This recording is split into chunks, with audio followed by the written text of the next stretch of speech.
Hi, young adults. For this video, you will need your Module 9 notes. You'll need the parts of a neuron packet, and you might need some blank paper to take some additional notes. You know how I like to draw everything. The focus for today is going to be on neurotransmitters. We will talk about agonists and antagonists, but first we're going to talk about types of neurotransmitters. Okay, so we'll focus on types, then we'll talk about what are agonists, what are antagonists, how do they work. Okay, take a second and go ahead and get all the things out that you might need.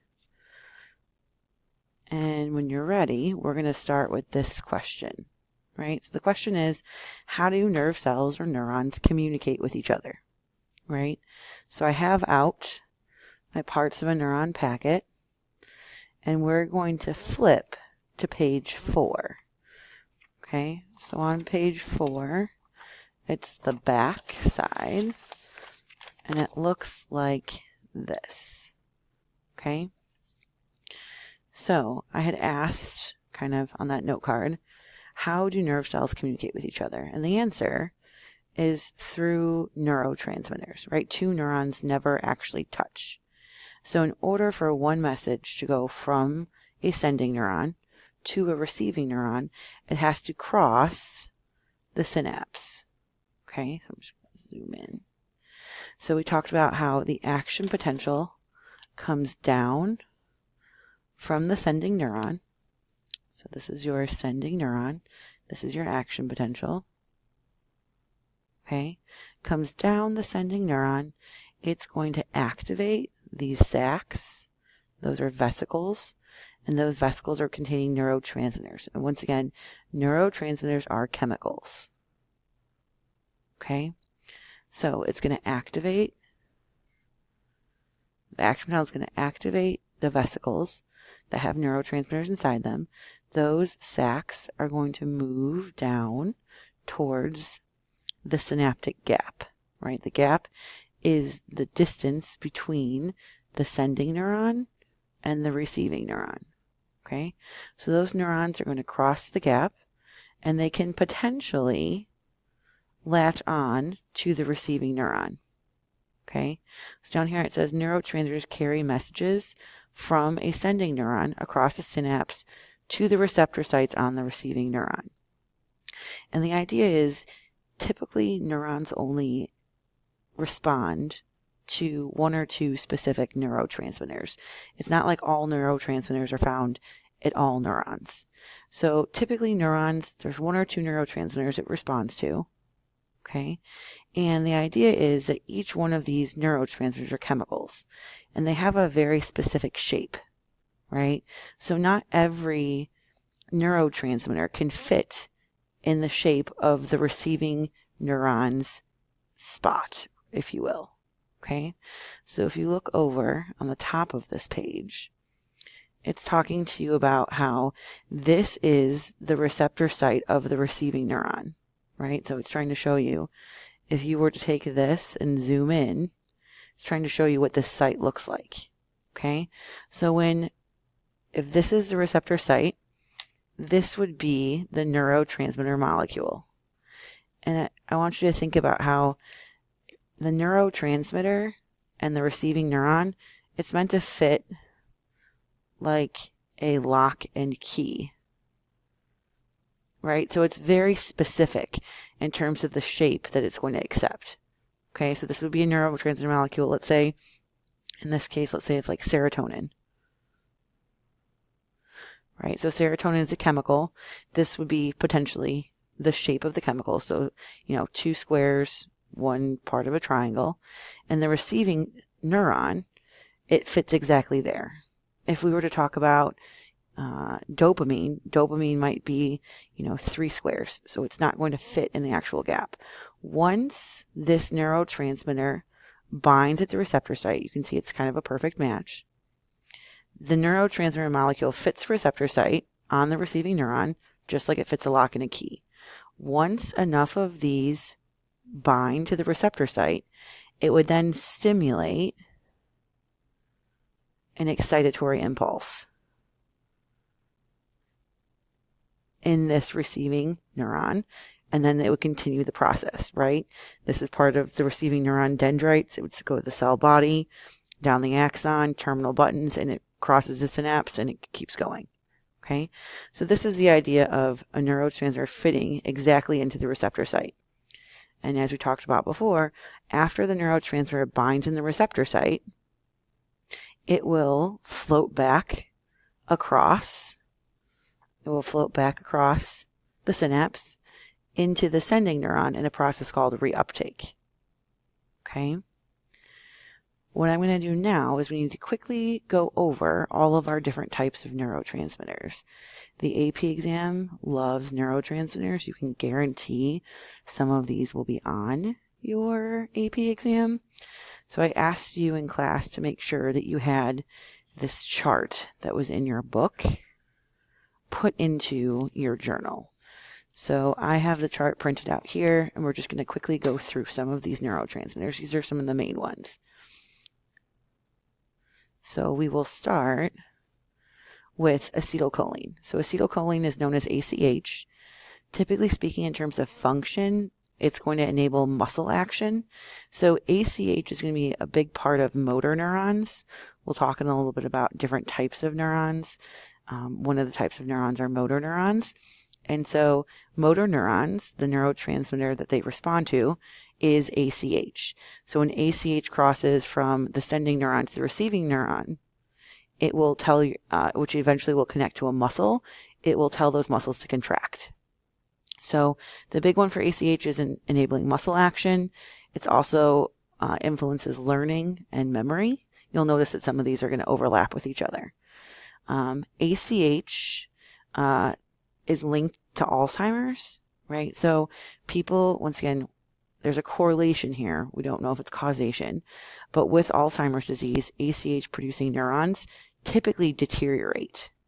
So when you think about Alzheimer's, typically people who have Alzheimer's struggle with their memory. Like they might not know the names of their children or their spouses. Things start with kind of short-term memory deterioration and then long-term memory, which makes sense that these things are deteriorating because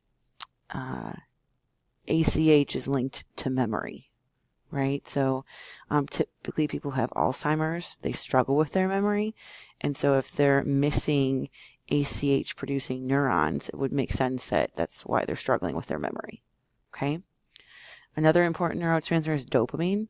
Dopamine influences movement, learning, attention, and emotion.